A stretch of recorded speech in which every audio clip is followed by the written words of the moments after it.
Welcome to our Moments User Permission Support video.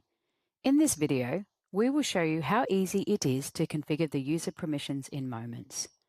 To begin, once Moments has been enabled by the Kidsoft Customer Success team, each staff member that will require access to Moments will need a user account configured in Kidsoft and have Connect permissions set to full.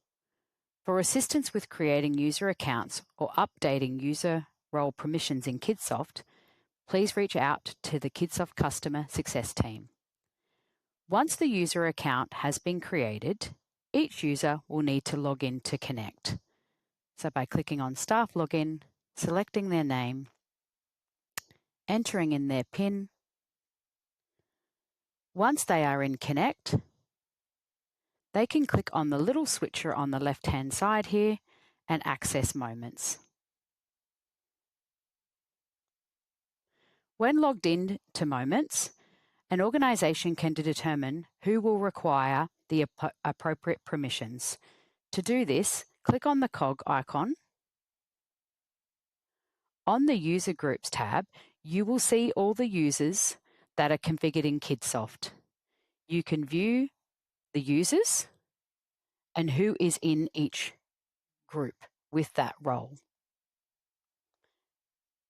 Please note, all users will inherit full permissions as per their user role set in Kidsoft. For example, all users with nominated supervisor will inherit the permissions automatically assigned. You are only required to edit where applicable. So by clicking on the Permissions tab, you can then choose the applicable role and go through and edit the required permissions. So moving through the features, you're able to switch off anything that isn't applicable for that appropriate role. And by simply moving through each of the roles that you have configured in Kidsoft. That concludes our Moments configuration support video. Please click through to our next videos to explore more of the Moments features in further detail. If you have any questions at all, please do not hesitate to contact our friendly Kidsoft customer success team. Thank you.